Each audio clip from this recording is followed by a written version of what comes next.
You're watching the production process of plastic mailer bags, one of the most widely used packaging solutions in e-commerce.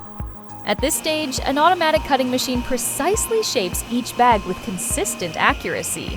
Everything begins with raw plastic materials. White and black plastic pellets are blended in standard ratios through a highly advanced mixing system, ensuring even color distribution and stable quality. After mixing, the pellets are vacuum-fed directly into the blown film machine. The plastic is melted and blown into a continuous long film, durable, flexible, and made to the required thickness. The blown film is then folded automatically according to pre-programmed machine settings. Next, the film passes through a specialized cutting blade. The large film is split into 2 or 4 smaller rolls, depending on the bag size requirements. These smaller rolls then move into the adhesive application system.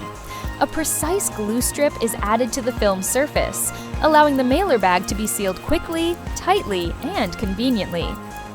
After the adhesive is applied, the film enters the final cutting and shaping machine. This machine automatically cuts and forms each mailer bag to size, ensuring smooth edges and consistent dimensions. Finally, the finished bags are inspected and packed into bundles. Finished mailer bags come in a wide range of sizes to meet every packaging need. Simply place your product inside, peel the adhesive liner, and seal the bag. Fast, secure, and professional. If you're looking for high-quality custom plastic mailer bags with fast production and reliable delivery, contact HAPLAST today for the best consultation and pricing.